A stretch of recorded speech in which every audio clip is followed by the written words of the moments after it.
here to hear from Oscar.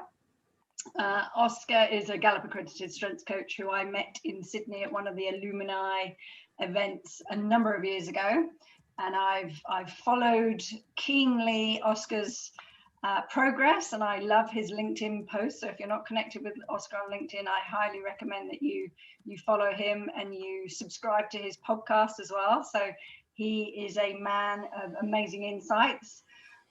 Having done the session this morning, I know some of what's coming, but I also know, like every session, no two sessions are ever the same. So I'm also looking forward to gleaning great insights, but also learning from you guys as well, because it's going to be an active participation session. So I think any of you that signed up probably would have already read a bit about Oscar's bio. You may have even been on and done the quiz. Give me a show of hands if you've been on and done the quiz. Awesome, cool. So Oscar leads with individualization, relator, ideation, learner, and responsibility. And he's had a pretty impressive career working with or working at organizations like Microsoft and Polycom, but working with a myriad of amazing blue chip organizations. I mentioned this morning that I feel slightly anxious when I'm with Oscar, because I feel like I really need to listen and stop talking. So without further ado, I am going to stop talking and I'm going to hand straight over to Oscar. Over to you, sir. All right. Thanks, Charlotte. To make sure we get lots and lots of curious questions, I'm going to bribe you as much as possible for the 3 most curious questions, as judged by Charlotte. We'll send you a copy of the Deep Listening book, and we'll send you a copy of the Deep Listening playing cards. One of the things Charlotte reflected on today after we did the debrief, and I asked her to tell me what I could have improved on in the last session, was cards are always a good thing for a coach's toolkit. So we have 50 playing cards that'll allow you to either help someone improve their listening one-on-one, in pairs, in triads, or in training sessions as well. So for the most curious questions today, we are going to help you out with wonderful, wonderful prizes. Today we're listening to and for team systems and ecosystems. Too many of us spend all of our time listening to things and not enough time listening for things. So the first thing I'm going to listen for is this. In the chat window, what's the one thing that really frustrates you when other people don't listen to you? What's that? Pop it in the chat. That one thing that really frustrates you when other people don't listen to you.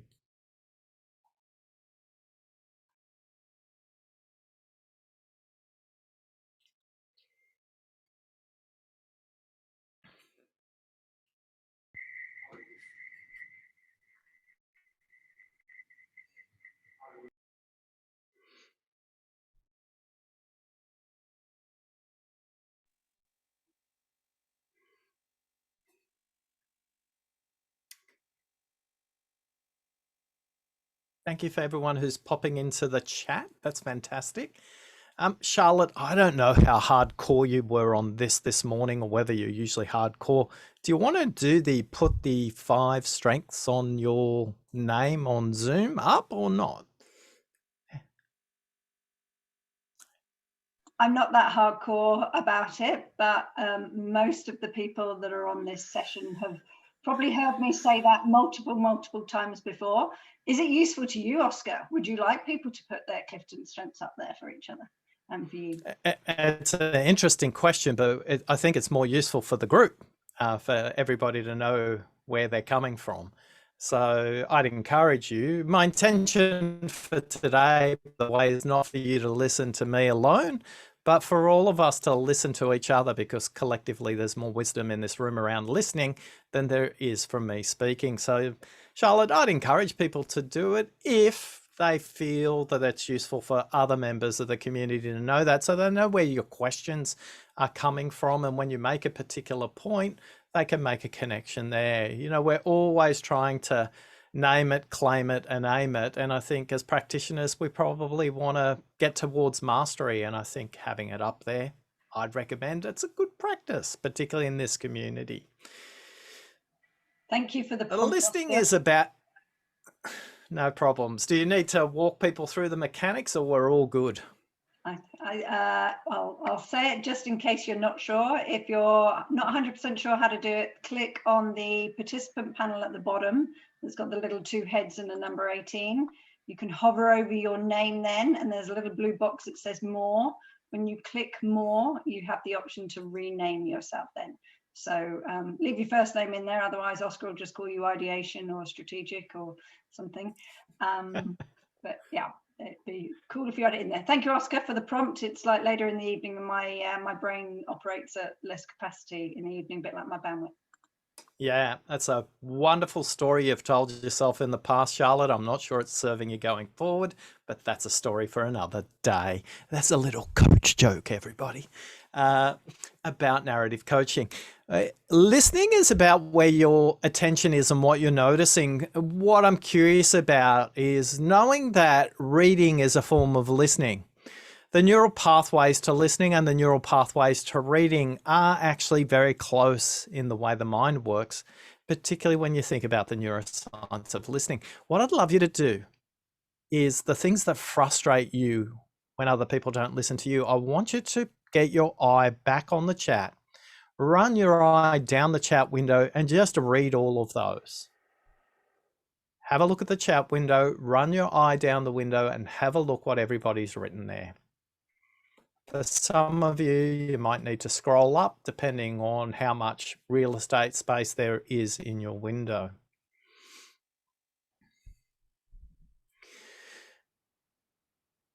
One of our primary systemic listening filters is whether we listen for similarities or whether we listen for differences. So in the chat, I'd love you to put the letter D or the letter S. If you are reading the chat window around what frustrates other people and you are reading for similarities first, put the letter S. If you're reading for differences, put the letter D. I want to make one of your listening filters very visible to you early on.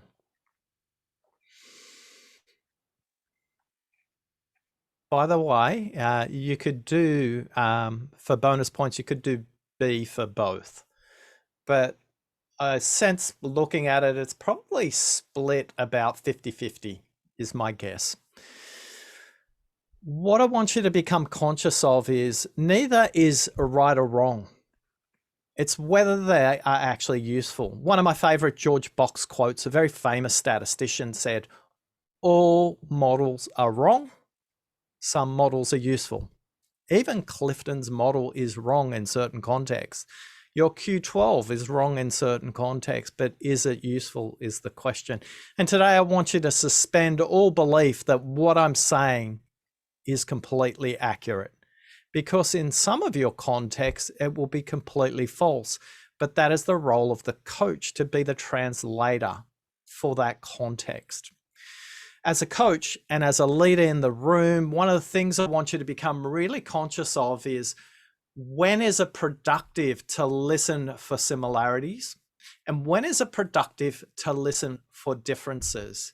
Because if you're running a workshop around culture and values, at some point in that workshop, it's going to be important to listen for what's similar in the group. At different points in the conversation, it's going to be really important to listen for differences as well. Most of us are not conscious of our listening blind spots and our barriers. And today we just want to unpick those from a systemic point of view. Whether you're listening for differences or similarities, one of the things you want to become conscious of is who you are working with as well. If you're working with a counterpart in the workplace, what's their primary orientation and is it useful in the dialogue? One thing you can just notice for them is thinking about what you've just said about the group. Are you listening for similarities or are you listening for differences? The follow-up question, doesn't matter what they say, is that useful or is that productive for you? Particularly when we're dealing with systemic issues rather than symptomatic issues, it's really important to elevate the consciousness of the leader beyond the filter of their current assumptions.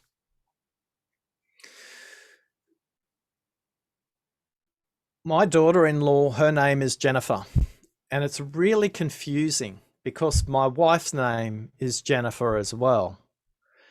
Now, when you say Jen and they're both in the kitchen, they both look up at you. No matter the fact that Jen and Jen have been around in the same space for 12 years, if you say Jen, they'll both look up at you.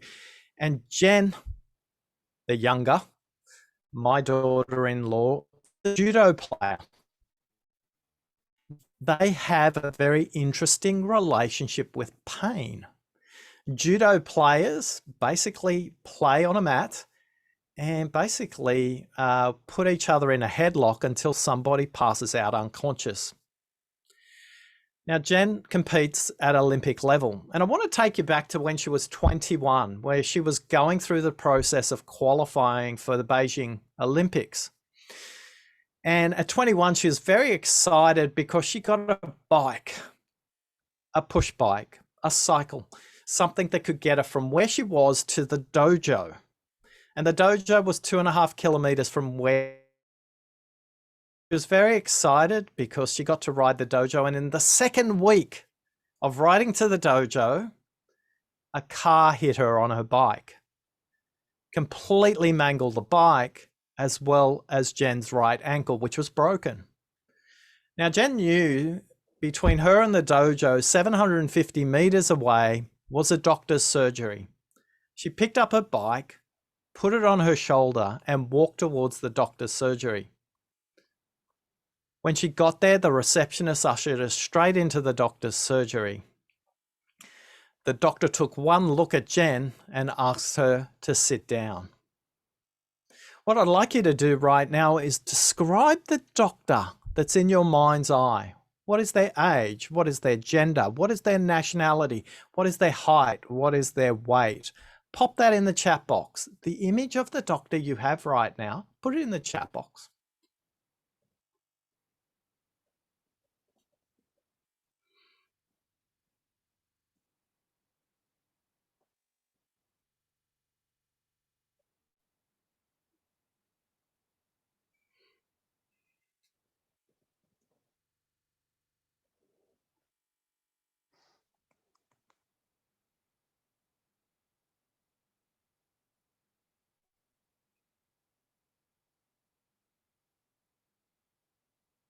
I think many of us will notice that our personal experience or our TV experience or our movie experience is informing us.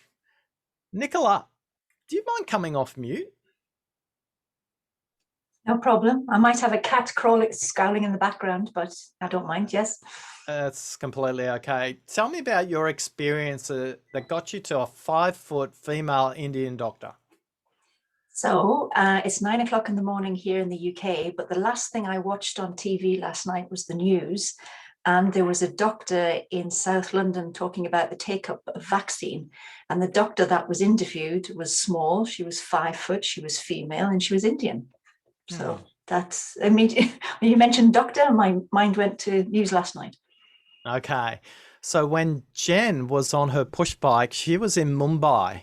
And the doctor who saw her was a 5'4", slightly built, 32-year-old Indian woman doctor. Was she on the news last night? I don't think so, because I know that doctor is still in Mumbai. The point I want to make is very simple. Most of us jump to some conclusion about what I was talking about. And I just want to make visible some of the listening assumptions that get in our way when we hear stories, when we have people tell us things. And the trick is just to suspend our judgment just a little bit, to be curious just a little bit longer. And Nicola, if it makes it easier for you and the cat, feel free to go back off mute whenever you get a chance. But as I look through that, my guess is a lot of you described a doctor that you've either come into contact with or a doctor you saw on maybe Grey's Anatomy or some kind of TV show or the news, like Nicola said as well. So when it comes to listening, I just want to give you some really practical tips when we come to dealing with this world. Has anyone been in this world recently? You may, in fact, be in this world right now. So here's tip number one. If you host a meeting and you want to help the participants reduce their Zoom fatigue, tip number one, I'm doing a quick scan. All of you have pretty much got your webcam at eye level. Well done. Tip number two is move the speaker's eyes as close to your webcam as possible. Tip number three is in Zoom, go to the top right and move out of speaker view.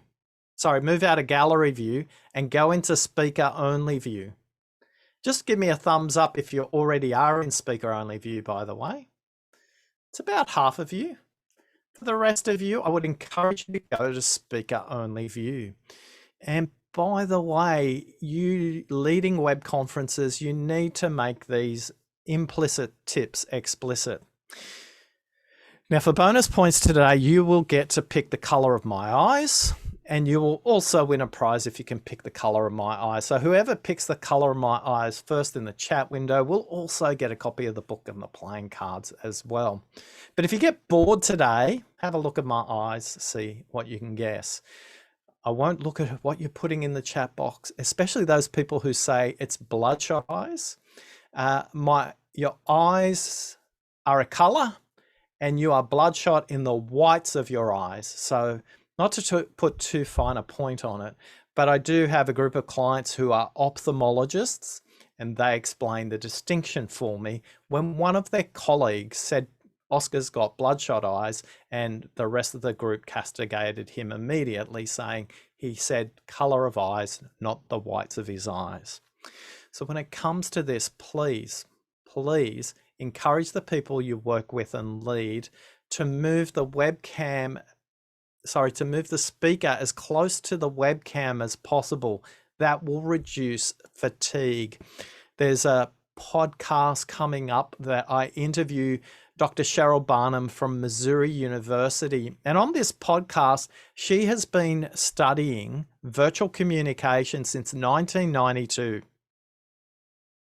First video conference apparently happened in 1968. But she said the number one tip she gave me when I interviewed her is to reduce Zoom fatigue, whether in WebEx or Teams or Google Hangouts or whatever the video conference tool of choice is for you, your clients, or who you're working with. Move the speaker's eyes as close as possible to the webcam, and that will reduce what she termed cognitive dissonance. The next thing I'd love to understand is this. We all work in systems.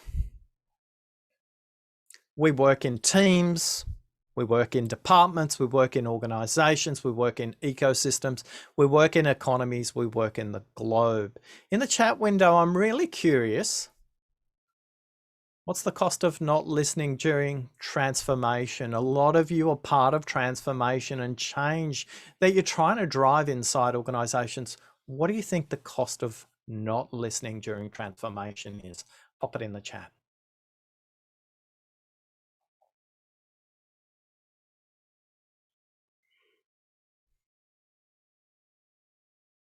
Wow, I'm really digging some of the answers here about my eye color. I've got at least 2 colors that I've never been offered before. So that's wonderful. Charlotte, you know the correct answer. So whoever was first will win.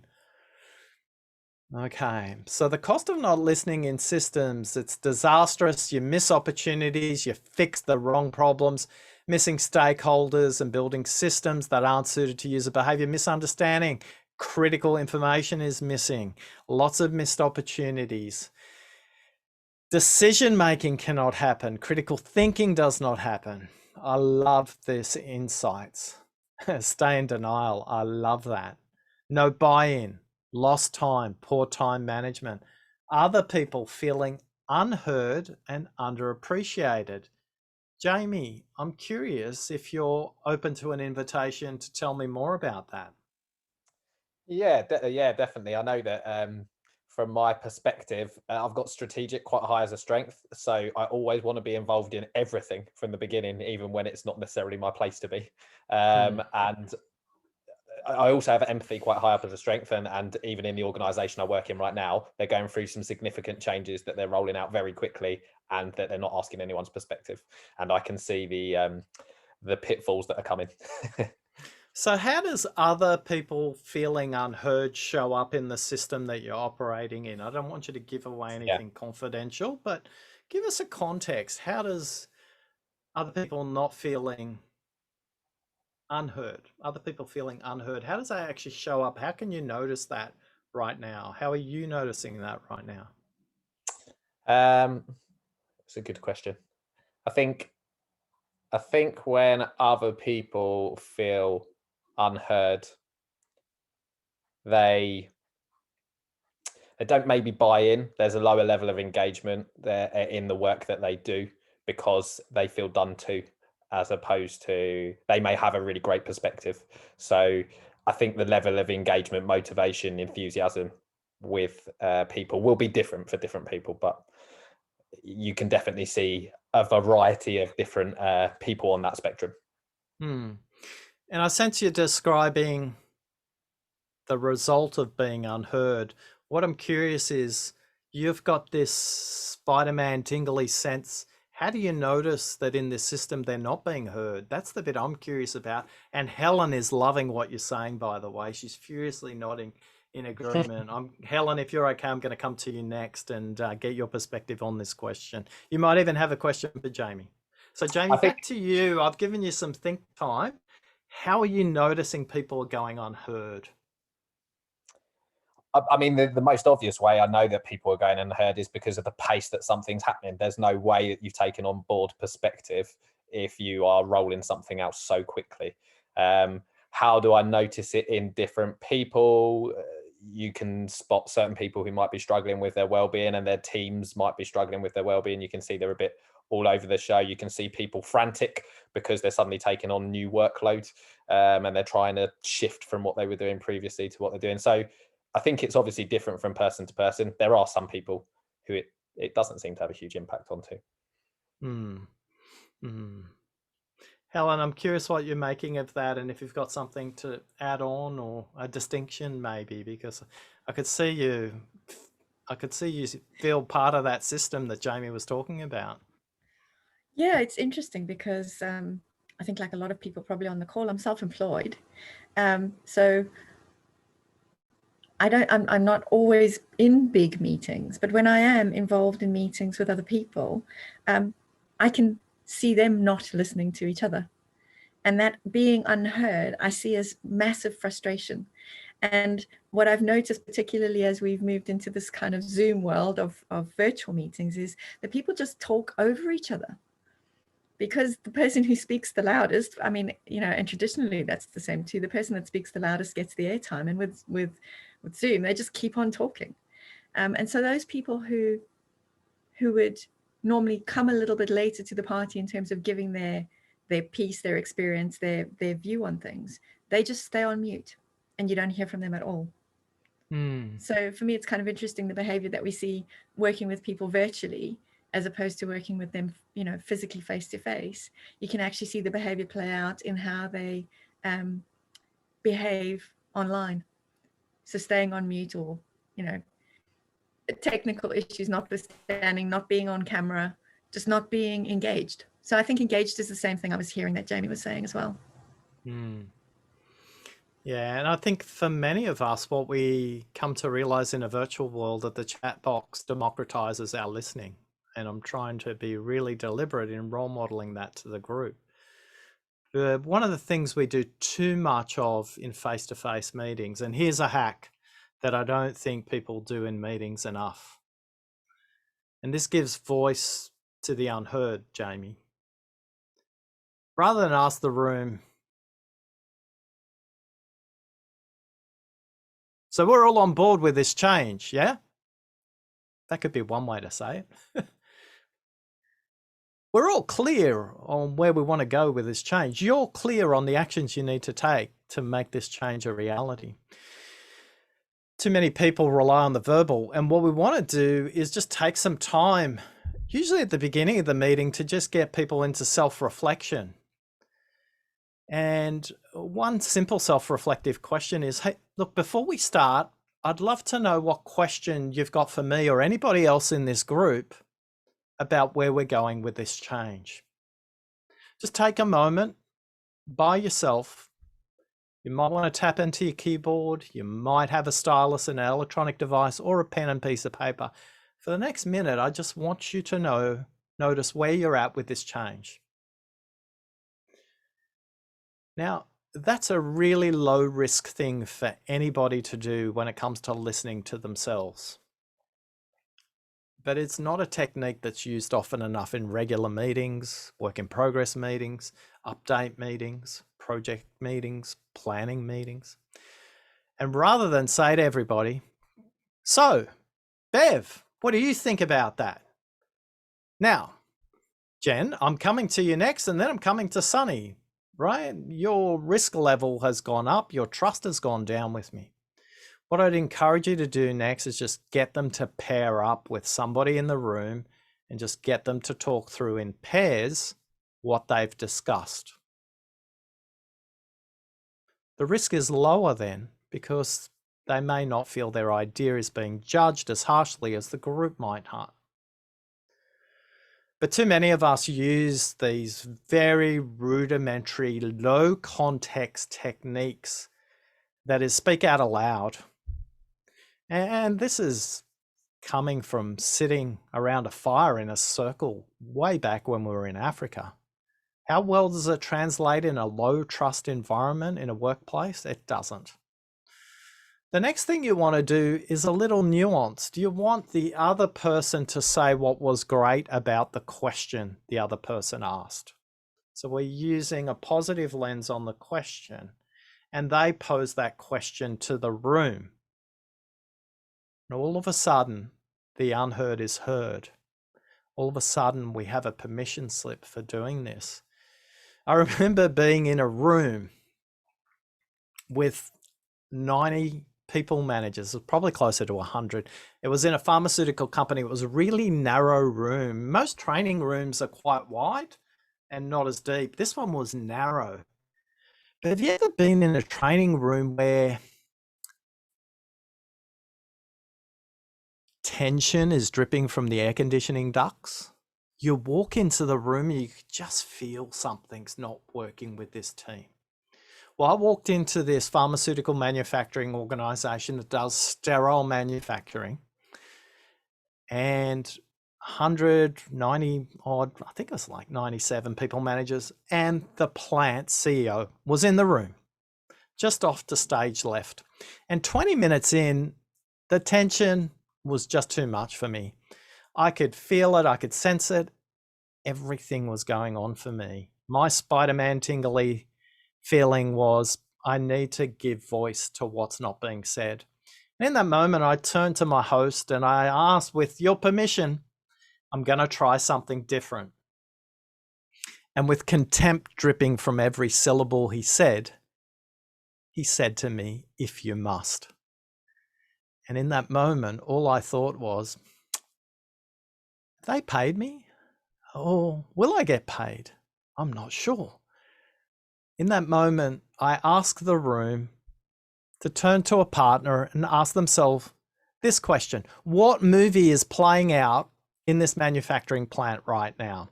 The room explodes into laughter, and we've gone from a very tense room to the tension being broken, and the room is exploding and talking amongst itself. In that very moment, I could see out of the corner of my eye, the CEO walked up on stage, took my mic off me, switched it off, and said, "What the beep is going on here?" I said, "Look, it's just something I can sense and I can feel. There's something bubbling below the surface. There's something that needs to be discussed that isn't being discussed. You've got 3 minutes, then you can get off." A lovely strength-based invitation for my success as a speaker in the room.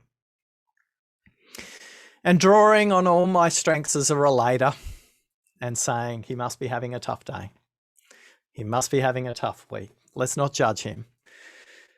I looked to the room and tried to pull them back in, and eventually they slowed down. Now, what you need to imagine is every time a movie name is said, the room explodes like popcorn into laughter.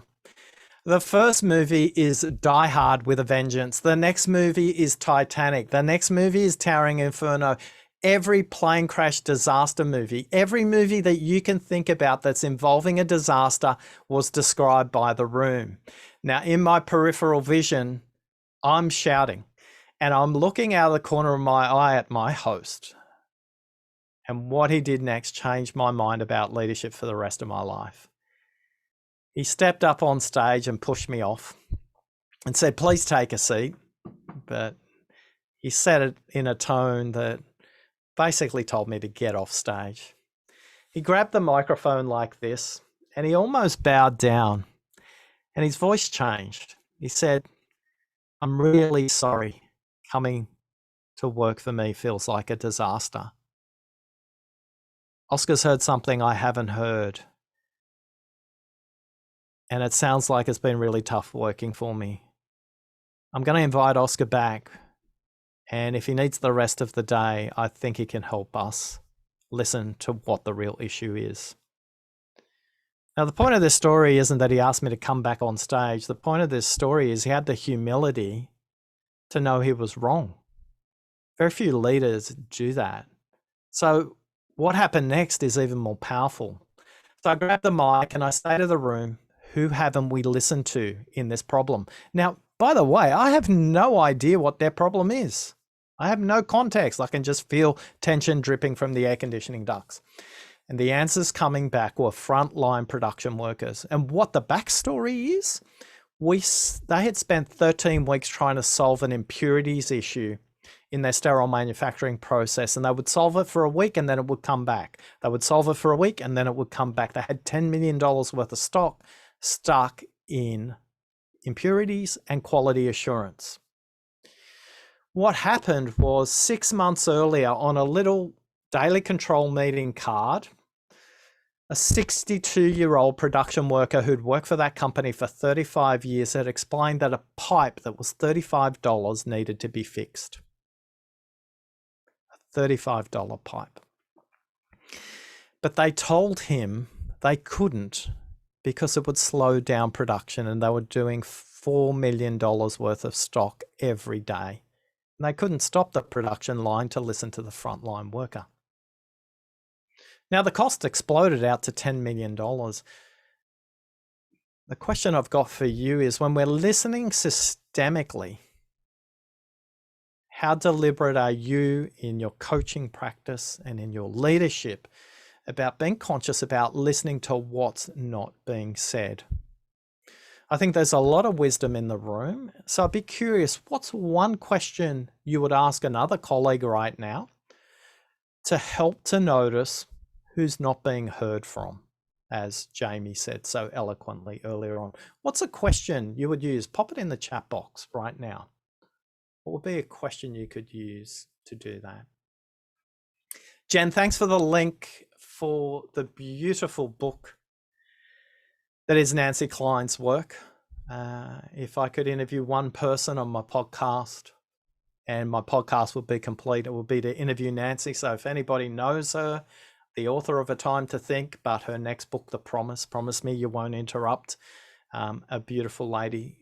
In the chat box, what's the question you could ask as a coach and a leader? One question you all want to be aware of is this: neutral questions have less than 7 words. Biased questions tend to have 8 words or more in them. So the shorter your question, the better. Keep that in mind. So Helen, great question. How do you need to be heard? I like that one. What do you need from me to be heard? Beautiful. I would love to know how to correctly pronounce your name. Zavil? Is that correct? Please come off mute and correct me. Javilla. Javilla. Beautiful. Yes. Thank you. Thank you. Great question, by the way.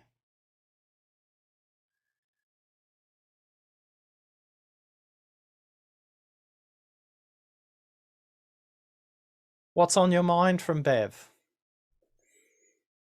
I think that will get a superficial response, Bev. I'm curious if you had to build on that question, how you'd make it just a little bit tuned to listening for permission. So what I gave the room was a permission slip to tell the truth. And when you want to explore what's unsaid, you want to think about permission slips. How can you give permission slip to someone?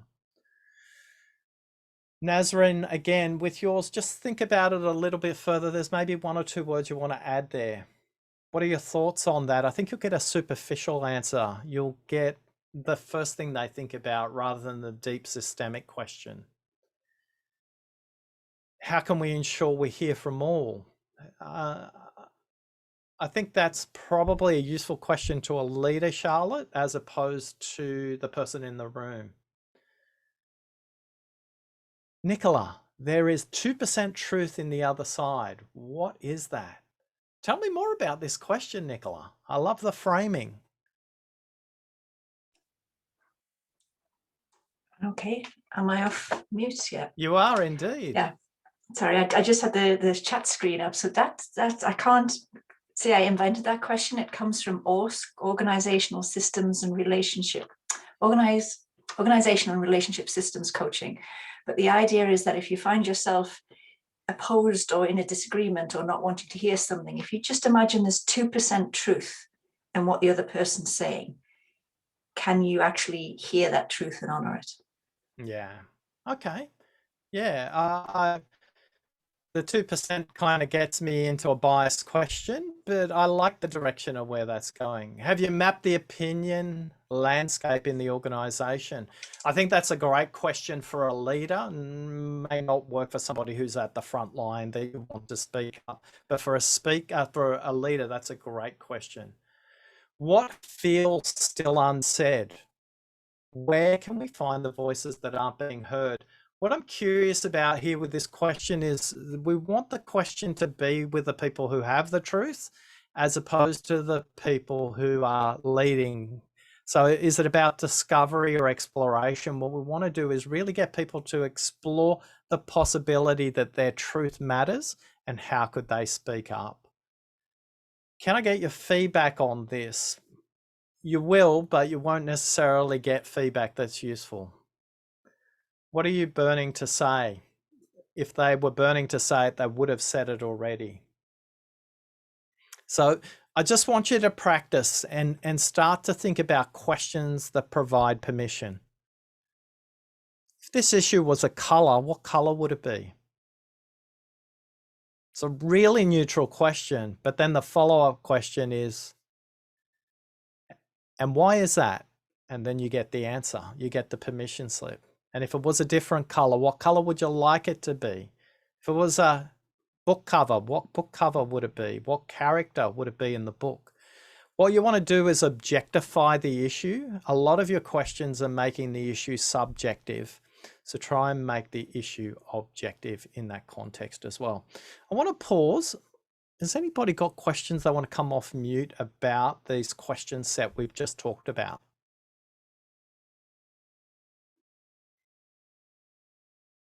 Go ahead, Helen. I have a question about how you would capture those responses, because allowing people to speak is great, and giving them and asking and providing those questions which give them the permission to say what they have at that point not said. For me, the importance is that you do something with that. So it's kind of capturing that and honoring what's been added so that there's value. You just read my slide. Oh, I'm so sorry. The difference between hearing and listening is the action you take. As leaders, the difference between hearing and listening is the action you take. Nobody believes you are listening to them until you take the action. Now, listening is also the willingness to have your mind changed. Carl Rogers said that, one of the founders of the coaching industry and one of the founders of the listening movement. Keep in mind that with a lot of things like employee engagement surveys, market research surveys, you could look at some organizations' last 10 years employee engagement data and it would tell you exactly the same things in the top 3. They've never been actioned. So I want to spend some time talking to you about systemic listening. Now, for some of you, you may use the Q12 instrument. You may use the Gallup's way of doing employee engagement. You may use Culture Amp. You may use Qualtrics. You may use a derivative of any of these products to get employee engagement data. If you speak to anthropologists, as well as I interviewed Dr. Jeffrey Ho, who's the head of people analytics for Google, People Analytics, they would say to you, if the organization and the individuals are not involved in survey design, it is designed to fail before you even ask a question. So if you're putting a standardized instrument like a Q12 throughout an organization and people don't understand the question, or the question isn't relevant in their context because it was designed in English and then it was translated to a second high context language or similar context language, but it doesn't translate into the workplace context, you are designing your systemic listening to fail before you even begin. So involve the participants of the survey in the process of creating the questions, or at least ask a subset of them. Do you understand all these questions? Because in a lot of cases, the answer won't be a resounding, yes, we do. So number 1, collaborative design around question making. If you talk to professional anthropologists, they laugh. They think that from an anthropological point of view, it is a joke to try and compare cultures across organizations, even within departments and countries within the same organization. There is nothing in the literature to support that you can compare cultures across systems, across organizations, across countries, across age groups, across industries. Yet we all use these standardized instruments because they're cheap, they're effective, and they're useful. So the first thing in systemic listening, design with them. The next step in systemic listening, explain to them how this information is actually going to be used. Too many of us go on this collection binge and we never tell them how it is planned to be used. It goes into a black hole as far as most employees are concerned. And all you ever do is put balloons out during engagement survey time. You send emails, you cheer them along, say we've got up to 50%, well done. When the instrument is delivered and complete, too many people focus on verbatim, not enough on the themes. And you can only address systemic issues rather than symptomatic issues if you're operating at a thematic level. So the themes are the clear things you want to be working on for the next step, which is to build a defined action plan. Difference between hearing and listening is the action you take. And it's not enough to have an action plan. You have to consistently communicate the progress of this action plan. Now, for me, I've spoken to a lot of software companies that create these tools. I've spoken to their customers, and I say one thing consistently: stop surveying your staff until you implemented what they told you in the last survey. You will get much more engagement if the staff feel like they're being heard. Now, treat them like adults. If there are things you can't change, at least communicate that to them. Too many of us don't. We think that we know better as leaders. But for most of us, when it comes to employee engagement, these 6 steps done well will make a difference for all of us together. Now, Charlotte's going to invite each of you into a group, a pair, where we're going to discuss a question. Here's the question I'd like you to discuss for the next 5 minutes in your breakout group. Why do you think these surveys frustrate managers, employees, executive? That's the question you want to pose. Whoever's name is first in alphabetical order, you go first, but you got 5 minutes to discuss this with your peer that Charlotte is going to put you in a room with right now. Charlotte, are you good to go with popping everybody into a breakout room? I am good to go, and some people have already left us. Awesome. Charlotte is fast as lightning, so of course she's ready. Not always. Just double checking everybody's got the message. Oh, double check we've got nobody left in the room on their own. If you'd like to. Do you want to go into a room, Oscar? Do you want to join? If you do, just accept. No, no, because I bias the room. If you want to stop the recording, that's okay. To an open source project where we will correlate your scores in an anonymized way against your top 5 and your listening villains. We're going to put a blog post together and maybe talk about basement behaviors when it comes to listening villains and strengths themes as well. Charlotte, back to you. So Bev, you had a question. I could see that you were sort of putting that question and you're having a chat in the chat room about that. Is there anything that you particularly want to ask about that, or are you curious about? It was basically that circle. So I preempted the circle because I'm that kind of listener. So we might share the same kind of listening style, Charlotte, you and I. Already a correlation. Yes.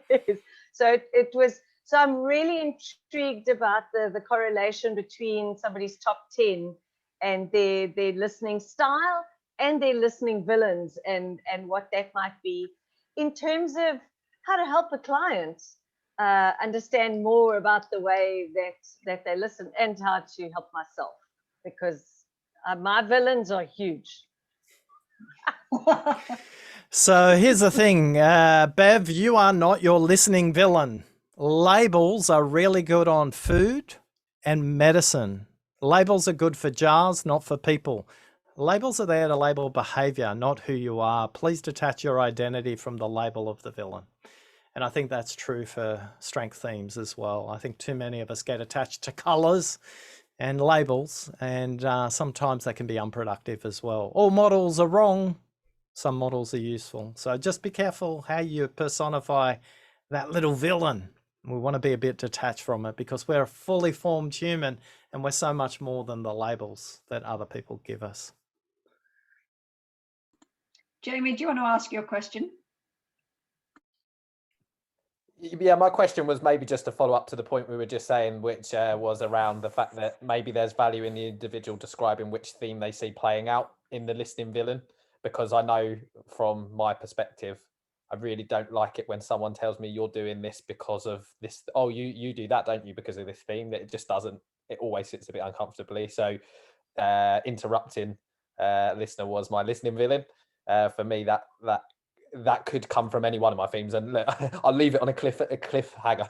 You can decide in your own mind what you think it would be, but I feel it would be better to get someone to explore that themselves. Yeah. I concur. And one of the things I'd love to point out, that all interrupting when listening takes place is not wrong.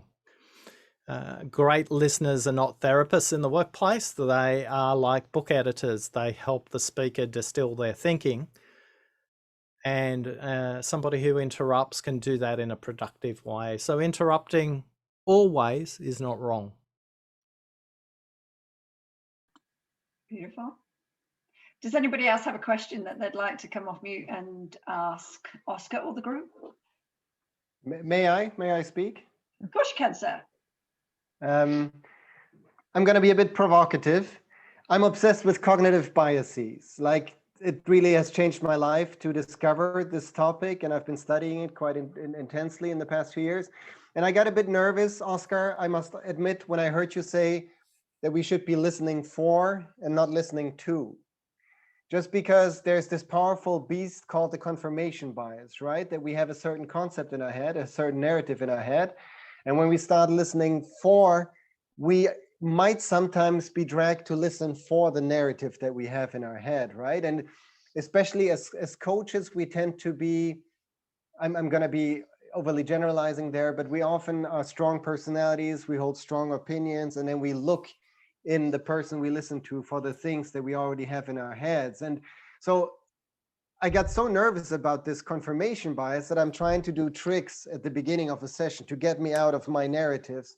Sometimes I present my narratives and convictions to the person just to trick myself into getting away from them and listening for other stuff that maybe is not within my comfort zone. But I would be interested how you, what little hacks you use to make sure you create neutrality. You don't reproduce the things you want to hear when you listen to somebody. Whether I've interviewed visual scribes, those people who make those beautiful graphics in a team meeting, professor of emotional intelligence, neuroscientists, to assume that you can be absent of subjectivity as a human is really, really difficult.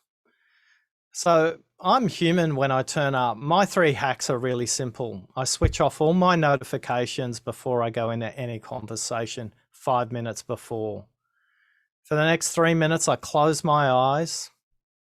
I take deep breaths. And then I drink a glass of water and I become completely present to what's in front of me. Those 3 things are very simple to say, but very difficult to practice. But I know I'm more useful to my counterpart when I've gone through the ritual of switch off the notifications, take deep breaths, drink water, and become present to what's in front of me. I don't think we can remove our subjectivity. We need to be conscious of it, but we're not human if we're not. And I think pursuing that may lead to a lot of frustration for people. But as I said earlier on, all models are wrong. Some models are useful. What I want you to take away from today is what's useful. Ironically, you have a confirmation bias about confirmation biases. So I'd love you to have a think about that one.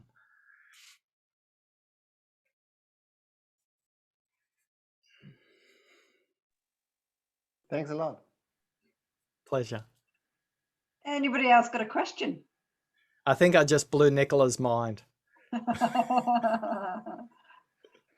I've got a question, but that was a great question and great hacks. Yeah, my question is a very basic one.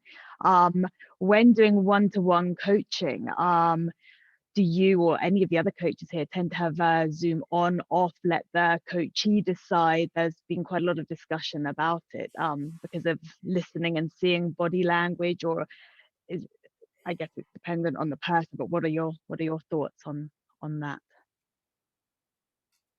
What have you explored so far on that topic? That's what I'm more curious about. What have I? Yeah, because what about this question? For me, my question always is in those modality kind of questions, or what's right or what's wrong. Who cares? The only thing that matters is what's right for the 2 of you in that moment. And as long as you make the implicit explicit and you discuss that at the beginning, it doesn't matter. I have clients who go, Oscar, for God's sake, give me a break today. I'm going to switch the video off. And some clients are happy to do the video. Some want a commercial break in between. Here's the question most coaches don't ask at the beginning. How would you like to conduct this conversation? If you ask that question, your answer is already answered. Let that be negotiated rather than some set rule. And I don't buy that, you don't have a lot of experience. I'm sure you've had experience with Zooms before you became a coach, right? Yeah. So what's your experience in that regard? You've got a vast wealth of experience. You just didn't have it when you labeled yourself a coach. So just be careful. You're bringing your whole humanity and a vast set of experiences before you got the coach label. Bring that too, because that's what they're going to value, your whole presence, not just the bit you thought about, from this point on, I'm my coach and I've got to act like one. Be a human too, but ask the question, negotiate that, and you'll be surprised. The trick for the coach is to be flexible, to move to the modality that works for the counterpart rather than what works for you. That's the hard work. Derek, I can see a big nod. Helen, I can see a big nod from you. Has anyone got some additional tips there for Nazrin on that question? Because there's a lot of experience in this room right now. I don't always remember to do it, but I am often asked in a coaching session, could they record the session? As in, you know, they go, oh, do you mind if I record this session? I forget to offer and say, do you want to record the session? But sometimes recording the session means that they can, you know, if they want to go back and refer to notes or what was said or think about it, then they can do so. I guess it's one thing that sometimes people prompt me to do. Yeah. Helen, I noticed you came off mute before. Oh, only because I was going to say that some of the work that I do is really about emotional honesty, and seeing the person is really important. But I hear about going with the modality that works best for the client at the time. But that suggestion, Charlotte, that you just gave about recording the session, I think is awesome. And I'd never even thought to offer that before. So thank you for that. I think it's brilliant. Really great. I would just say that one of the advantages I think of having the video is that I can send the message with my body. I am listening. I am present. I'm focused on you. So that would be in that negotiation that you talked about, Oscar. That's one of the things that I guess I would put on the table in terms of an advantage from my perspective to the quality of the overall experience. And what the listening literature tells us, the research data, is that people prioritize eye contact as the primary signal of somebody listening. Now, in a telephone conversation, what they prioritize is actually background noise. So if they can't see you and you put yourself on mute, that is a clear signal to them that you're not listening. So even when you're on a phone call with somebody, the fact that there is background noise is a listening signal, but you can use other simple things like, yeah, okay, and things like that. So the only distinction I'd love you to invite you to explore there, Jen, is that for you or for them? That's the only question. And is that negotiated when you start off? I sense for most of your counterparts, the answer will be yes.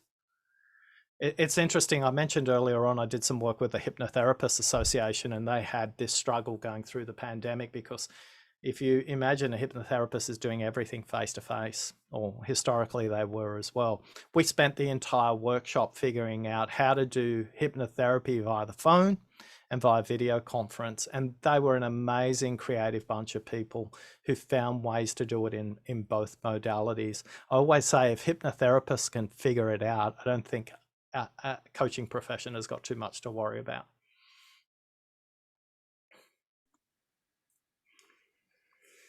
Anybody else got a question?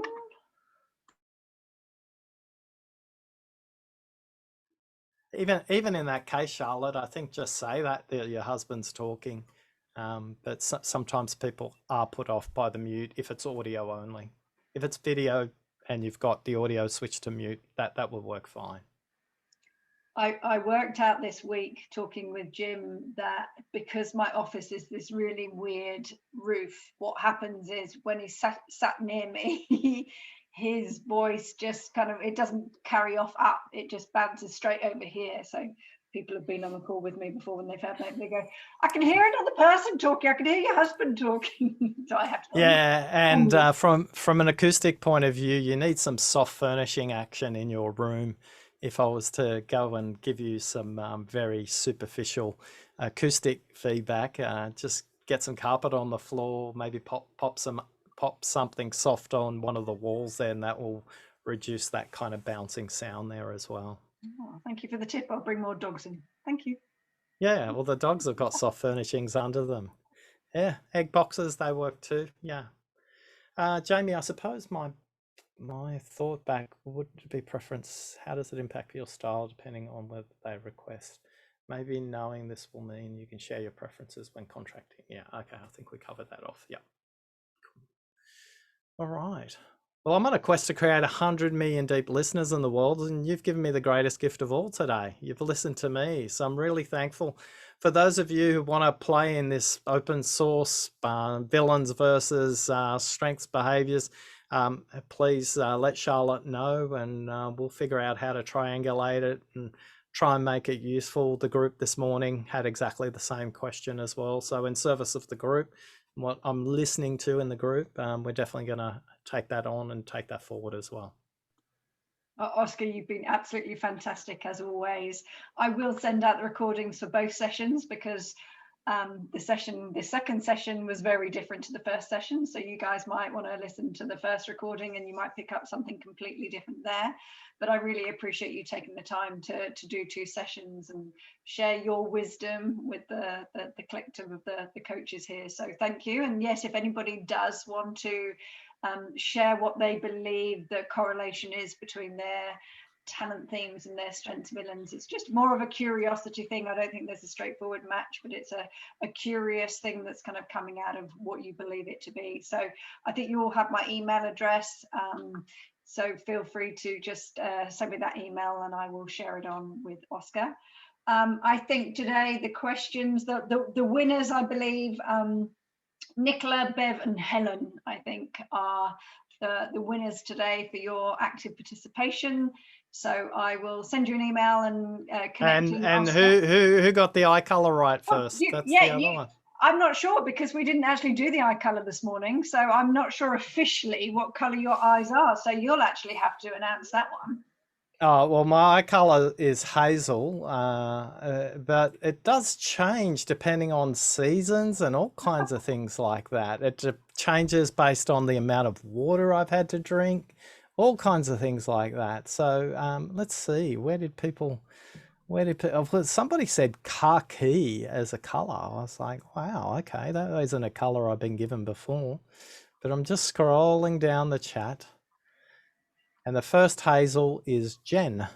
No, I think it's Anu. She's above me in my yep. Yeah, you're right, Anu.